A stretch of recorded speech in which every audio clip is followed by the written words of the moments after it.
Ahora en otro tema que tiene que ver con el puerperio. ¿Qué es este momento? ¿Cómo se vive? Esto está acompañado de un proceso natural, de un cambio hormonal que nos pone y nos hace sentir más vulnerables a la hora de tomar decisiones. Está con nosotros la licenciada Moyano. ¿Cómo te va? Bienvenida. Bueno, ¿qué es el puerperio? ¿Todas vivimos un puerperio? Todas vivimos un puerperio. Las que tienen un hijo, ¿no? Exactamente. Todas vivimos un puerperio. El puerperio es un proceso que se desencadena una vez que el bebé sale del cuerpo de su mamá, una vez que el útero y la placenta se separan. Es un proceso psicológico, espiritual, fisiológico, que abarca todos los planos del ser de una mujer y que se desarrolla y se desencadena a favor de que la mamá y el bebé entren en sintonía y entonces la mamá pueda volcar toda su atención, todo su interés, todo su objetivo, casi de manera obsesiva, para poder entrar en ritmo, descifrar al niño y conocerlo. O sea, y salvarle la vida. este reconocimiento del que tanto hemos hablado inclusive con Ivana en otro momento, ¿no? Esta mirada, esa conexión que no se da instantáneamente y de manera mágica, No. que hay que trabajarla, que hay que buscarla, que hay que interiorizarse y que hay que empezar a conocer a ese ser humano nuevo que amamos de manera incondicional del primer momento, pero que muchas veces no conocemos. Y no lo conoces, nunca lo conoces. Claro. Digamos, no lo conoces porque nosotros suponemos que lo conocemos, pero no lo conocemos. Entonces iniciamos en este proceso. Y después aparece el otro. Este como despegue. Sí. Empezamos como a tener que despegarnos por necesidades propias de la vida. Sí. Y entonces... Y necesidades también psíquicas, psicológicas del bebé. Es muy importante. Ay, claro. qué bueno esto que lo digas, a ver. Sí, es muy importante para el bebé que la mamá en algún momento empiece a separarse lenta y paulatinamente. Ahí muchas veces está configurada la entrada del papá como, ¿no?, lenta y paulatinamente haciendo un corte. Y además también lo que configura la separación de la mamá y del bebé es todo lo que la mamá desee por afuera del niño. Si una mamá se queda fascinada solamente con la maternidad y con su niño, probablemente lo que suceda es que lo ahogue. ¿Puedes repetir esto? Necesitamos que una mamá se enamore primero de un niño. Primero lo tiene que fantasear durante el embarazo. Después tiene que aceptar la separación primera, que es física, que se da en el parto. Y luego tiene que volver a pseudoembarazarse, se llama exogestación el proceso, donde la mamá, como si fuese una mamá canguro, termina de madurar al cachorro humano que viene indefenso y en esa unión extrema el bebé se salva la vida y la mamá colabora en esta función, ¿no?, en esta demanda. Y ahí se van conociendo. Ese es el proceso primero de crianza. Luego se tienen que volver a separar, como fue en el parto. Psicológicamente tiene que haber una separación entre la mamá y el niño para que el niño pueda ser sujeto, pueda ser independiente de su mamá. Todos tenemos que salir varias veces del mundo de mamá. Puede ser, ¿no? Y me quedo con esta frase que me parece tan linda y tan difícil para nosotros en ese momento de la vida poder comprender con esta naturalidad. Sí.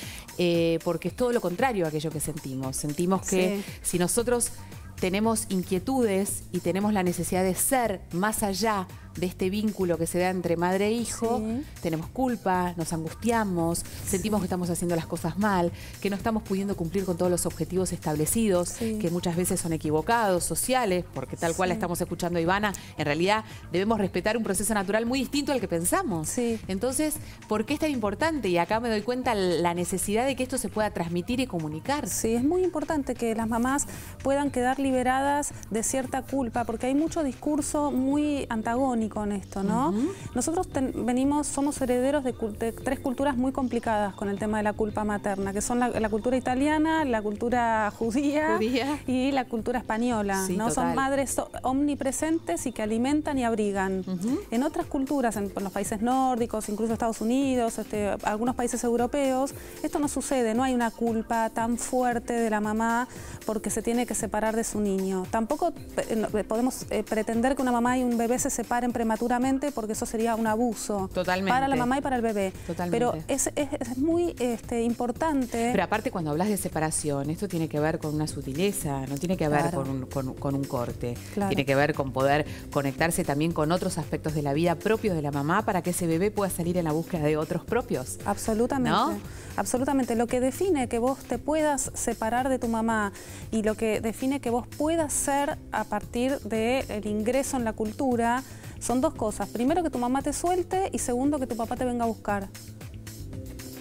Y tu papá puede no estar, ¿sí? Y te puede venir a buscar otras circunstancias, otra red de sostén, no importa. Muchas veces cuando el papá no está y cuando el papá está también, lo que te salva de quedar devorado por tu mamá, por usar un término muy lacaniano si querés, es el deseo de mi mamá por afuera de mí mismo. Es decir, una mujer, yo me preocupo mucho más por una mujer que está fascinada por la maternidad y que no ve a su propio hijo, sino que ve un ideal, ¿no? Y que ella está fascinada con el rol, y me preocupa mucho que esa mujer después no quiera volver al mundo anterior. ¿Sí? Qué interesante. Y yo voy a hacer terapia y voy a aprovechar a Ivana porque me parece, y esto como que lo relacionó tanto con mi situación personal, ¿no? Cuando hablabas de la falta del papá que supuestamente viene en rescate para que esos niños no sean devorados por su mamá omnipresente. Y esto obviamente le debe pasar a una cantidad de mujeres. Y yo ayer justamente lo comentaba, digo, qué impresionante cómo hay como un instinto de supervivencia donde yo en algunas veces me veo como si estoy provocando esa separación de mis propios hijos y digo, y los miro y digo, pero yo justamente me estoy yendo cuando debería de estar más que nunca metida acá. Y es como una cosa natural. Y ahora le encuentro como un sentido a todo esto que vos decís. Porque también tiene que ver con la posibilidad de la construcción y que aparezca otra persona que pueda cubrir ese espacio que nunca puede hacer la mamá. O sea, no es que podemos hacer todo, cumplir ambos roles por más de que el otro no esté. No, muchas veces podemos reemplazar roles o podemos asumir roles. De hecho, cada vez más en las parejas lo que sucede es que los roles materno y paternos siempre están más mezclados. Claro, claro. Antes, ponele en la época de nuestros abuelos o incluso nuestros padres, no estaban tan mezcladas las funciones, ¿no? Y eso era como muy separado. Hoy sabemos que se pueden... Hoy es diferente. Sí, sabemos que se pueden entrelazar, que se pueden entrecruzar, que es un baile armónico, que eso está bueno que suceda. Lo importante es que son funciones y que las funciones se construyen y se asumen con el paso del tiempo y con el vínculo que se va construyendo. Puntualmente con el tema del puerperio, Ivana plantea la necesidad de que esto ocurra, de que este corte y esta separación parcial exista. Y siempre cuando nosotros hablamos o hacemos referencia a este momento, se nos viene como la angustia, ¿no? Decir, uy, pero es una angustia que no la puedo manejar, no la puedo controlar. Y en general la angustia está ligada íntimamente a todo aquello que pensamos o racionalizamos. Si entendemos que esto es necesario, ese sentimiento seguramente merma y nos podamos conectar mucho más fácilmente o de una mejor manera con aquello que también forma parte de quienes somos. Exactamente, sí. Porque hay como una concepción, como que de golpe al momento de la maternidad dejamos de ser quienes fuimos para transformarnos en esto nuevo, que obviamente sucede, pero todo lo anterior quedó atrás o pareciera ser que hay que anularlo. Lo que vos decís está bárbaro. Me da pie para decirte que siempre que una mujer tiene un bebé o adopta un bebé, siempre se vuelve otra. La identidad se desconfigura y se vuelve a configurar. El tema es que la identidad nunca se configura con una sola instancia de la vida. Nadie es solamente mamá, nadie es solamente abogada o médica o lo que fuese. Siempre construimos nuestra identidad lenta y paulatinamente en interacción con el entorno. Claro. Y entonces vos vas al trabajo y en el trabajo te devuelven un pedacito de tu identidad. Totalmente. ¿Sí? Y lo que pasa con una puérpera es que por mucho tiempo, sobre todo al principio, el único lugar que visita es la maternidad. Está encerrada en su casa con su bebé, que es nuevito, que la demanda, y todos los demás aspectos que a ella la construyeron anteriormente como la mujer que es, quedan suspendidos. Perfecto. ¿Qué herramientas le podemos dar a esa mamá que obviamente esto no lo vivimos ni lo sentimos con la naturalidad y con la facilidad que lo expresa Ivana, pero está bueno volver a repetirlo y a escucharlo, pero seguramente debe haber herramientas al alcance de la mano de todas nosotras para poder conectarnos con aquello que nos hace sentir mejor y nos hace tomar decisiones siempre en función de la construcción, como digo yo, más allá de lo que uno siente. Lo primero que hay que saber es que no se termina, con el parto no se termina el proceso de la maternidad. ¿Sí? Es un proceso mucho más largo, dividido por el parto, que es un momento bisagra. Uno es la gestación y otro es la exogestación. La exogestación supone la maduración del cachorro humano por afuera del útero materno y el puerperio de la mamá para poder entrar en un estado de hipersensibilidad conociendo a un cachorro desconocido y que no le habla. Entonces, necesitamos que esa mamá esté especialmente sensible, puérpera, con este estado de sensación de que perdió su mundo anterior, para que vuelque toda su energía en ese bebé. El proceso es muy largo, y además... ¿Cuánto dura? Mira, en general los países nórdicos, que son los que están estudiando esto y hace muchos años, hablan de entre 1 año y medio y 2 años. Ellos dicen que cuando el niño empieza a ser niño, el bebé pasa a ser niño y tiene cierta autonomía como para alejarse del cuerpo de la mamá de manera más independiente y adquiere la función simbólica, estamos hablando de un niño entrando a primera infancia. Seguramente habrán escuchado, no sé, o por ahí yo lo he escuchado en mi familia, que somos todas medias especiales. Digo, estoy puérpera, cuídate conmigo. Puedo decir cualquier cosa. ¿Hay algo de eso?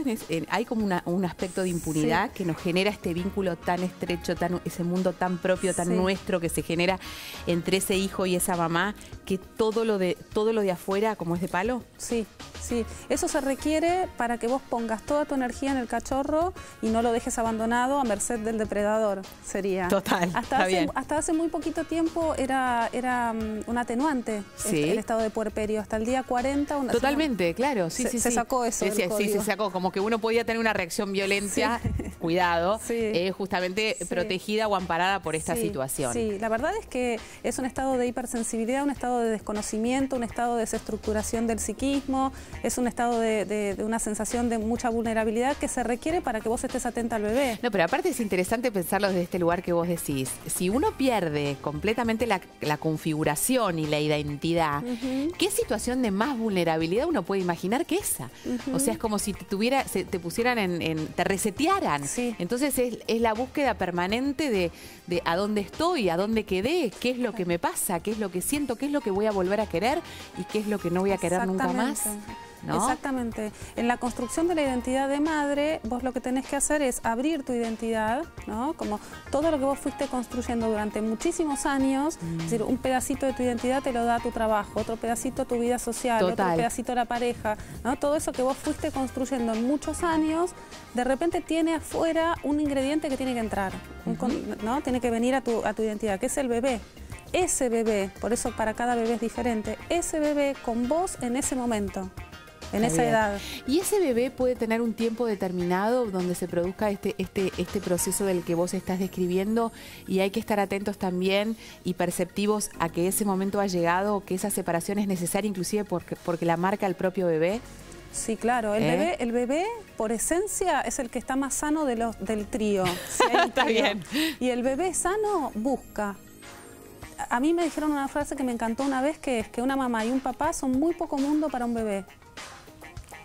Wow. ¿No? Entonces, eso alivia un poco porque estamos... Alivia y nos hace estrellarnos contra la pared porque nos sentimos todopoderosos. Claro, obviamente. Exactamente. Pero está bueno porque eso habla de poder criar en red. Total, ¿no? Bueno, muy importante. Bueno, Ivana seguramente se queda para responder todas las dudas que van surgiendo al 011-4535-0705-0706.